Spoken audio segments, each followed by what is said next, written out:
Olá, eu quero falar com você sobre disciplina alimentar.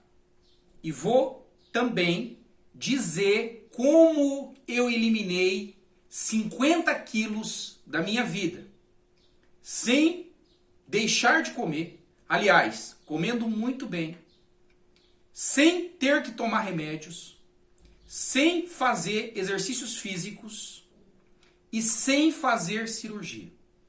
Mas antes, eu quero que você entenda o lado espiritual.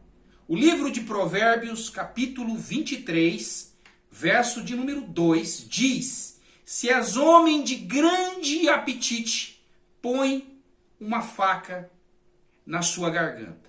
Salomão foi um dos principais autores, escritores do livro de Provérbios. Mas por que Deus usou esses sábios homens para dizer: se és homem de grande apetite, põe uma faca na sua garganta? Nós entendemos melhor quando o apóstolo Paulo escreveu aos Gálatas, para a igreja que ele fundou na Galácia, capítulo 5, verso 19 e 21. O apóstolo Paulo vai dizer: porque as obras da carne são manifestas, as quais são adultério, prostituição, impureza, lascívia, idolatria, feitiçaria, inimizades, porfias, emulações, iras, invejas, homicídios, bebedices e glutonarias. Por que Paulo está falando agora para os glutões, para aqueles homens e mulheres de muito apetite? Ele está dizendo: e coisas semelhantes a estas, acerca das quais eu vos declaro, como já antes eu vos disse, que os que cometem tais coisas não herdarão o reino de Deus. Quais são essas tais coisas? Paulo está falando acerca da gulodice, da comilância. E ele está colocando os comilões junto com o adúltero, a prostituição, a idolatria, a feitiçaria. Veja bem, é muito mais escandaloso quando você fala: aquele é um adúltero, aquela é uma prostituta, aquele é um idólatra, um feiticeiro. Isso é muito mais pesado. Mas a gente esquece dos males que são silenciosos, como, por exemplo, a fofoca. O fofoqueiro ou a fofoqueira que vai disseminando o mal. A gente não observa, por exemplo, uma pessoa que ela tem esse mal da comilância. Então, é um mal mais sorrateiro, mais sutil. Ou aquela pessoa da autopiedade, que se faz como o coitado ou a coitada, que é a autopiedade. Então veja bem, são males espirituais que precisam ser vencidos. Então comer e beber são as necessidades mais básicas do ser humano. Ninguém sobrevive sem água e sem alimento por muito tempo. O cuidado com a nutrição do nosso corpo é muito mais importante do que só a saúde e a boa forma. Na Bíblia, isso está relacionado, o comer e beber está relacionado com o espiritual, como domínio próprio, como jejum e a oração. Santidade, separação dos povos pagãos e até a salvação, como Paulo disse: olha, os glutões, os comilões não entrarão no reino dos céus, assim como os adúlteros, assim como a prostituta, assim como os beberrões. Então nós precisamos compreender o mal que tem por trás dessa comilância. E eu digo, se você conseguir dominar essa área da sua vida, possivelmente você vai dominar todas as outras áreas. Os abusos e os maus hábitos alimentares hoje geram muitos problemas físicos. Eu quero fazer aqui um adendo. Um adendo. Talvez você não se veja como um comilão, um glutão. Mas talvez você seja. Talvez você não seja um comilão, um glutão.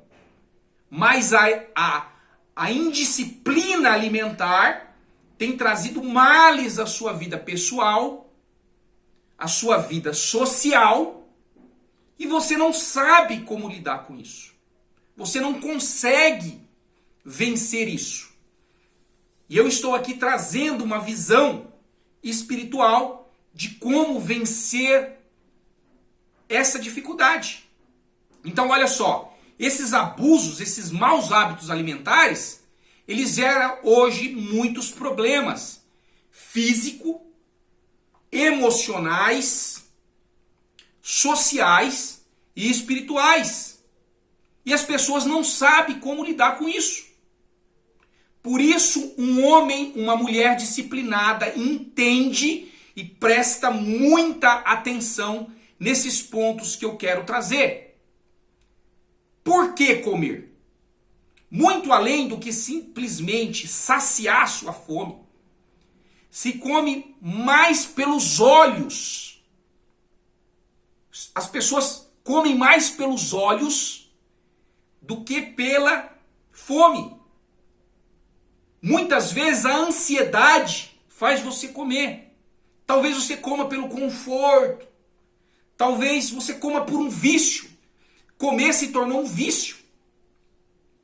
A verdadeira razão de comer é a energia para o seu corpo. É contribuir ao máximo para a sua saúde. E desempenho. Desempenho para quê, Pedro? Para trabalhar. Desempenho para estudar. Para tocar a sua vida. E a alimentação ainda está relacionada à longevidade. Ah, Pedro, eu gosto de comer tais coisas. Veja bem, o seu corpo é templo do Espírito Santo. O seu corpo não é seu. E como é que você cuida do templo do Espírito Santo? Por isso que você precisa entender o que comer. Você não pode comer só o que você quer. Se você chegar para uma criança e oferecer para ela um prato de alface e uma barra de chocolate, o que ela vai querer? Lógico que não é o prato de alface. Ela vai querer comer a barra de chocolate. E ela nunca mais vai querer comer saladas e legumes. Então você também não pode agir como uma criança. Não, eu só como o que eu quero. Então talvez você seja uma pessoa que ingira muitos alimentos, bebidas industrializadas, que tem ingredientes artificiais que são veneno para a sua vida, veneno para o seu corpo, veneno para a sua saúde. E você diz, mas eu gosto. Não, mas eu compro para os meus filhos. Eu quero agradar os meus filhos. Então você está dando veneno para os seus filhos? Você está tomando veneno? Você está de novo fazendo só a sua vontade. Ou pior, você está se submetendo à vontade, à birra de uma criança. Então, se o seu filho está obeso, a culpa é dele ou é sua? Quem é que exerce domínio? Quem é que exerce maternidade e paternidade sobre o filho? Olha que interessante. Então, o que comer? Comer aquilo que vai te trazer mais energia, mais saúde, mais disposição, mais longevidade. Porque o corpo não é seu, é templo do Espírito Santo. Onde comer? Quantas pessoas que fazem alimentação na frente da televisão? Tá lá assistindo a televisão e comendo. Manuseando o celular, comendo. Eu vi um outro dia uma pessoa comendo um lanche, atravessando o semáforo e ainda olhando o celular, distraída, andando. Veja bem, então onde comer? Você precisa ter um local adequado para comer. Não é comer de qualquer jeito. Não é comer de qualquer forma.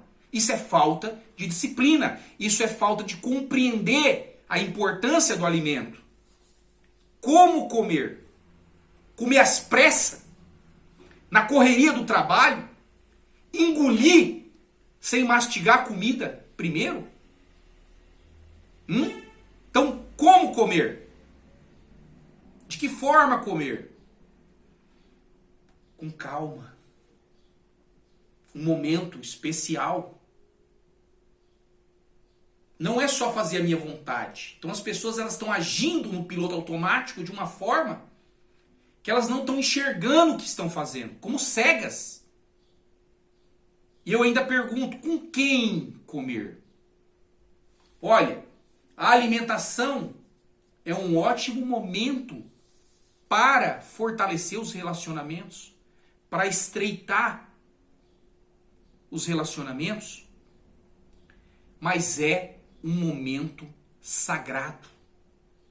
Você possivelmente goste de se alimentar com quem você tem mais intimidade. Você não vai comer com qualquer um. Você não vai sentar à mesa com qualquer um. Você não vai comer de qualquer jeito. Alimentação é um momento sagrado, muitas das vezes para você e a sua família. Se você não ensinar aos seus filhos que o alimento é sagrado, e eu já te pergunto, como é que você come? Na hora que você vai comer, você agradece a Deus, ensina os seus filhos a agradecer a Deus por aquele alimento? Ou você acha que aquele alimento que chegou à sua mesa é mérito seu, do seu braço?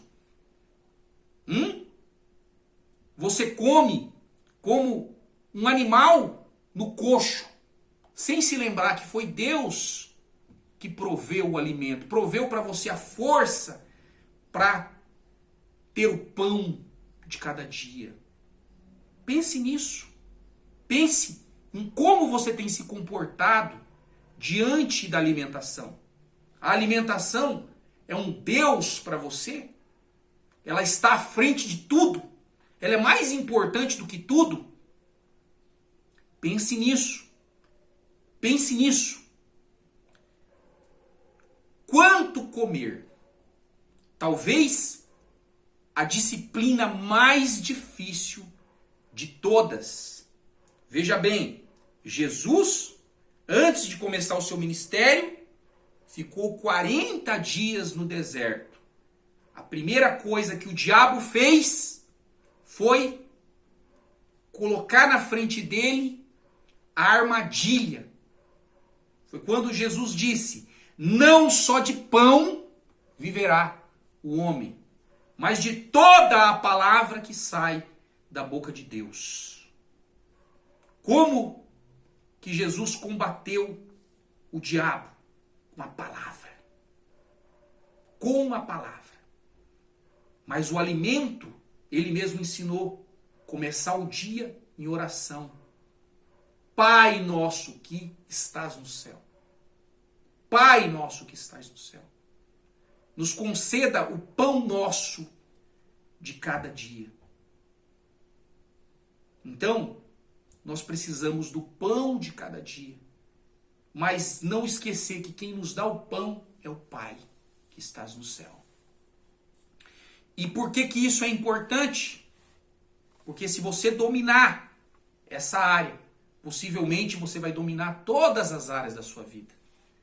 Jesus, ele fez um jejum de 40 dias. Ele suportou aquele jejum.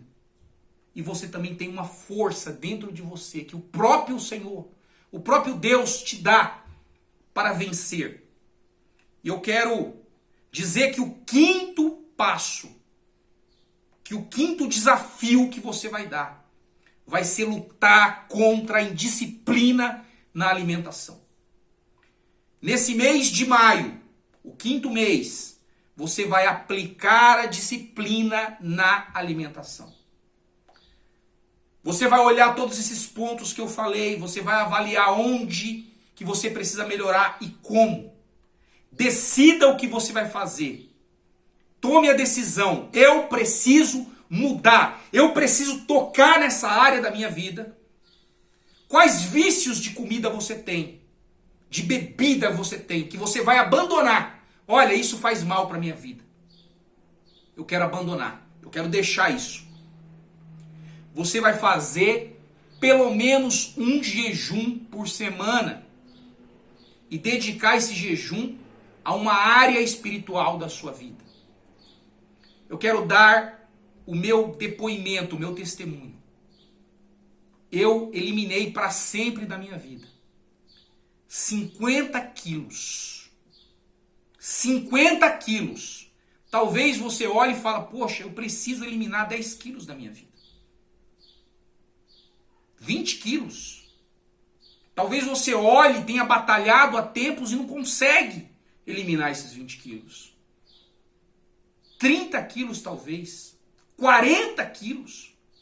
E você pensa assim, não, isso não é possível, eu já desisti.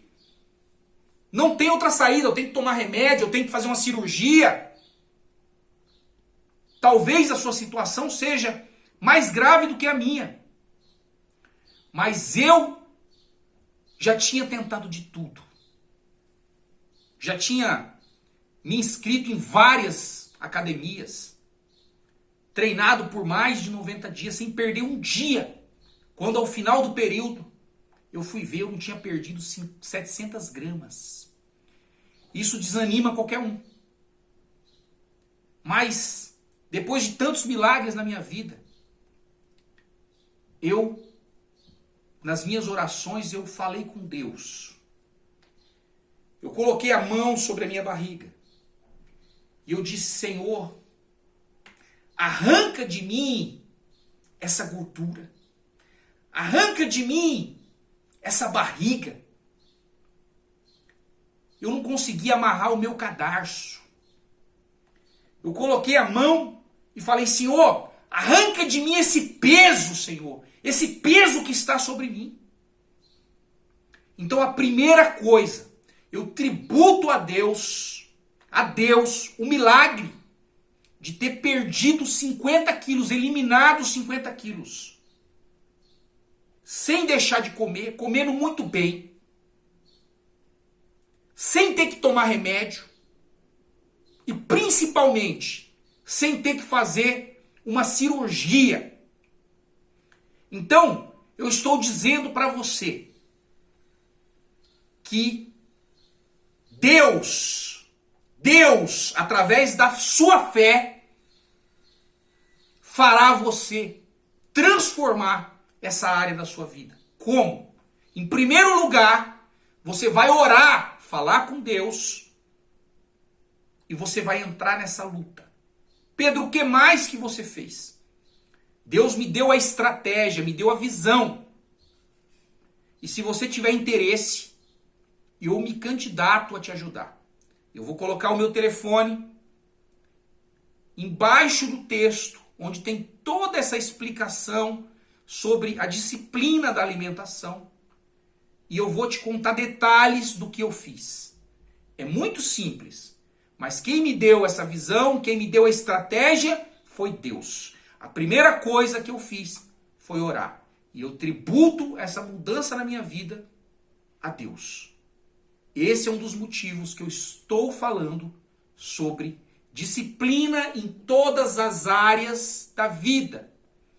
E hoje, sobre disciplina alimentar. O que você vai ganhar com isso? Você vai aprender a se alimentar corretamente. Você vai melhorar a sua saúde física. A prática da disciplina na alimentação vai ajudar no seu crescimento pessoal. Eu espero você até o nosso próximo vídeo, em nome do Senhor Jesus.